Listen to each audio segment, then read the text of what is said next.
अमेरिकी राष्ट्रपति Donald Trump का चेहरा उस वक्त लटक गया जब ट्रंप इजराइल की संसद में भाषण दे रहे थे और बीच भाषण में बवाल मच गया। उन्हें इस बात का अंदाजा ही नहीं था कि संसद में उनके साथ कुछ ऐसा खेल हो जाएगा।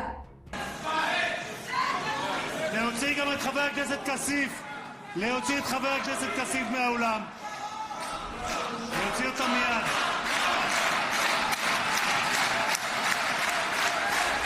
दरअसल इजरायली संसद में ट्रंप के भाषण के दौरान दो सांसदों ने ट्रंप के सामने फिलिस्तीन को राष्ट्र का दर्जा देने वाले पोस्टर दिखाए, जिसे देखते ही ट्रंप चौंक गए और बीच भाषण को रोक दिया।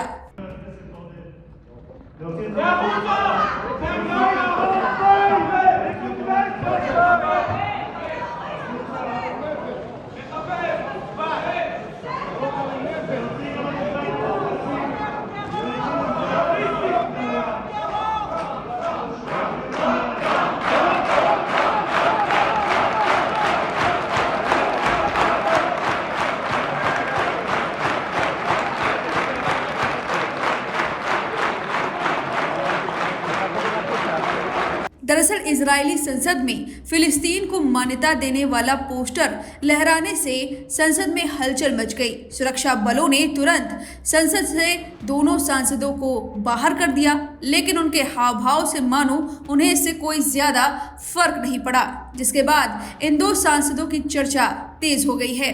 इन दोनों सांसदों की पहचान ऐमान ओदे और ओफर कासिम के रूप में हुई है। इजरायली मीडिया की रिपोर्ट के मुताबिक ये दोनों सांसद इजराइल की विपक्षी गुट के सदस्य हैं, जो पिछले 2 सालों से नेतन्याहू सरकार द्वारा गाजा में चलाए जा रहे अभियान का जमकर विरोध कर रहे हैं। नेसेट यानी इजरायली संसद से निकाले जाने के बाद ओदे ने सोशल मीडिया साइट पर अपनी बात रखी। उन्होंने कहा, उन्होंने मुझे वहां से सिर्फ इसलिए हटा दिया क्योंकि मैंने एक साधारण सी मांग उठाई, एक ऐसी मांग जिस पर पूरा अंतर्राष्ट्रीय समुदाय सहमत है, एक फिलिस्तीनी राज्य को मान्यता देना। इस साधारण सी सच्चाई को स्वीकार करना कि यहाँ पर 2 देश है और कोई भी कहीं नहीं जा रहा है। अब चलिए इन दोनों सांसदों के बारे में बताते हैं। मीडिया रिपोर्ट्स के मुताबिक 50 वर्षीय ऐमान ओदे अरब यहूदी हदाश पार्टी के सदस्य हैं, जो इजराइल के संयुक्त सूची राजनीतिक समूह का हिस्सा है। ओदे खुद को नास्तिक बताते हैं, हालांकि उनका जन्म एक मुस्लिम परिवार में हुआ है। हदाश को इजराइल की कम्युनिस्ट पार्टी माकी और अन्य समान विचारधारा वाले समूहों द्वारा गठित एक वामपंथी गठबंधन माना जाता है। वहीं दूसरे 60 वर्षीय सांसद ओफर कैसिफ भी हदाश पार्टी से जुड़े हुए हैं। वह 2019 से संसद में मौजूद हैं। वो जन्म से ही यहूदी विचारों को मानते हैं। संसद से बाहर निकलने के बाद कौसिफ ने कहा कि वह न केवल राष्ट्रपति ट्रंप के भाषण में बाधा डालना चाहते थे, बल्कि न्याय की मांग भी करना चाहते थे। उन्होंने हिब्रू में लिखा, सच्ची शांति जो इस भूमि के दोनों लोगों को विनाश से बचाएगी, वह केवल कब्जे और रंग भेद के अंत और इजराइल के साथ एक फिलिस्तीनी राज्य की स्थापना के साथ ही आएगी। कब्जा करने वाले बनने से इनकार करो, रक्तपात की सरकार का विरोध करो। वह इस पूरे विरोध प्रदर्शन पर ट्रंप ने चुटकी लेते हुए कहा कि मुझे खेद है श्रीमान राष्ट्रपति, जिससे अन्य सांसदों ने तालियों से उनका स्वागत किया और सभी खड़े हो गए। अब इस वीडियो को जमकर वायरल किया जा रहा है। जाते जाते ये वीडियो आपके लिए छोड़ जाते हैं। इस वीडियो पर आपकी जो भी राय है हमें कमेंट करके जरूर बताइएगा।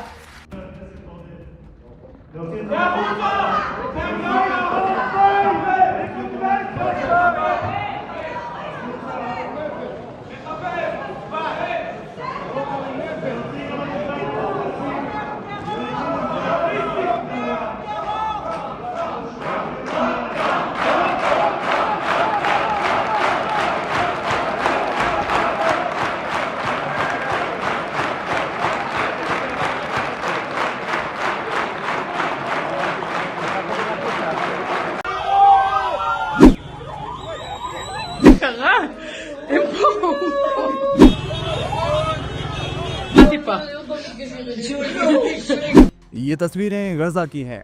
वैसे तो पीछे की तबाही बिना नाम लिए ही इस जगह के बारे में बता रही है, लेकिन आज गजा में जश्न के स्वर गूंज रहे हैं और सरहदों के उस पार इसराइल की जेलों से बाहर आज़ादी की हवा बह रही है। 13 अक्टूबर की सुबह हजारों फिलिस्तीनी कैदियों को रिहा किया गया। ये वही पल है जिसकी उम्मीद गजा में युद्ध के पहले दिन से ही की जा रही थी।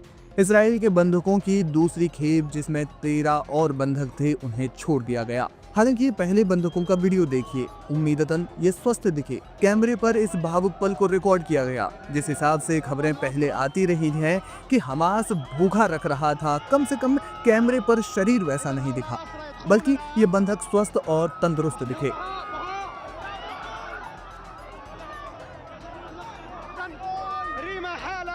रॉयटर्स की रिपोर्ट के मुताबिक कुल 1966 फिलिस्तीनी बंदियों को इसराइल की जेलों से छोड़ा गया। इनमें से 250 पश्चिमी तट के ओफर जेल से हैं, जिन पर आतंकी गतिविधियों के आरोप लगे थे, जबकि बाकी 1718 बंदियों को दक्षिणी इसराइल की केत्सियोट जेल से रिहा किया गया। कैदियों के बाहर आते ही सड़कों पर भीड़ उमड़ पड़ी। लोग झंडे लहराते दिखे, महिलाओं ने मिठाइयाँ बांटी और नारे गूंजे, आज़ादी जिंदाबाद, गजा जिंदाबाद। फिलिस्तीनी रेड क्रिसेंट की मेडिकल टीमों को भी जेल के बाहर तैनात किया गया था। कुछ बीमार कैदियों को सीधे अस्पताल भेजा गया। बताया जा रहा है कि सभी रिहा बंदियों को दक्षिणी गजा के नासर हॉस्पिटल ले जाया गया, जहां उनकी मेडिकल जांच और पहचान की औपचारिकताएं पूरी की जाएंगी। ये सब उस समझौते का हिस्सा है जिसमें हमास ने अपने कब्जे में रखे 20 इजरायली बंधकों को रिहा करने की सहमति दी थी। इसका पहला चरण गाजा सिटी में शुरू हो चुका है, जहां 7 इजरायली बंधकों को रेड क्रॉस के हवाले किया गया और उसी समय इजराइल की ओर से हजारों फिलिस्तीनी परिवारों के लिए खुशी का दरवाजा खुल गया। इस ऐतिहासिक अदला बदली की घोषणा से ठीक पहले अमेरिकी राष्ट्रपति डोनाल्ड ट्रंप इजराइल की धरती पर पहुंचे। रवाना होने से कुछ ही घंटे पहले ट्रंप ने व्हाइट हाउस में प्रेस से बात करते हुए कहा, the war is over, the war is over. Okay, do you understand that? उनके इस बयान के साथ ही सोशल मीडिया पर #वॉर इज ओवर ट्रेंड करने लगा। ट्रंप अब मिस्र के राष्ट्रपति अब्देल फत्ताह अल सीसी के साथ गजा पीस समिट की सह मेजबानी करने वाले हैं। दोनों नेता उस फ्रेमवर्क पर आगे बढ़ रहे हैं जिसमें अगले 72 घंटों में इजरायली सेना की आंशिक वापसी और गजा के राहत मार्गों को खोलने की बात शामिल है। ये वही शांति योजना है जिसने 2 वर्षों तक चले इस खूनी संघर्ष को आखिरकार विराम तक पहुंचाया है। गजा में जब कैदियों की बसें दाखिल हुई, सैकड़ों पर भीड़ भावनाओं से भर गई। लोग एक दूसरे से गले मिल रहे थे, बच्चों के हाथ में झंडे थे और सबकी आंखों में आंसू और चेहरे पर एक हल्की सी मुस्कुराहट।